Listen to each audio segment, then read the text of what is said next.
नमस्ते, हम डेजी सिंह। आज आप लोग के एगो सुहर गाना सुनिए। अगर पसंद आए चैनल को सब्सक्राइब जरूर करब, बेल आइकन के प्रेस जरूर करब कि आवेला कोनो भी नोटिफिकेशन सबसे पहले आप लोग के पास पहुंचे। कमेंट में बताएब कि गाना कैसा लागल। अरे ऐसन मनोहर मंगल मूरति सुहावन सूरति न हो, ए राजा जी ये करे तरहल हा जरूरत मुहूर्त खूबसूरत हो। ए राजा जी ये करे तरहल हा जरूरत मुहूर्त खूबसूरत हो।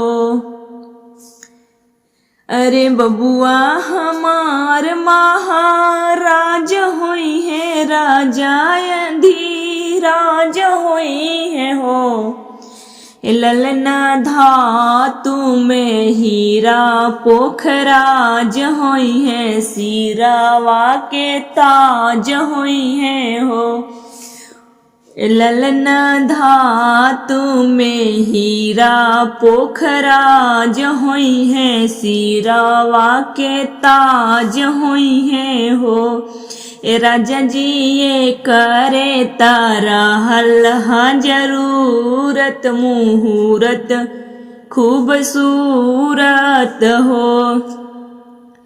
अरे मुनि बाबा ऐसन बबुआ ज्ञानी होई है, राजा जी ऐसन दानी होई है हो। ललनाय अखिल भूमंडल राजधानी हुई है, बप्पेयस खानदानी हुई है हो।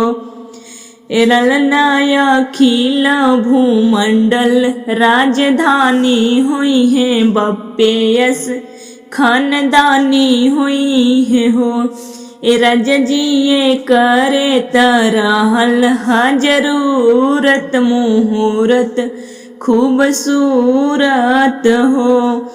अरे ऐसन मनोहर मंगल मूरति सुहावन सूरति न हो। ए राजा जी ये करे तरहल हा जरूरत मुहूर्त खूबसूरत हो। ये राजा जी ये करे तरहल हा जरूरत मुहूर्त खूबसूरत हो।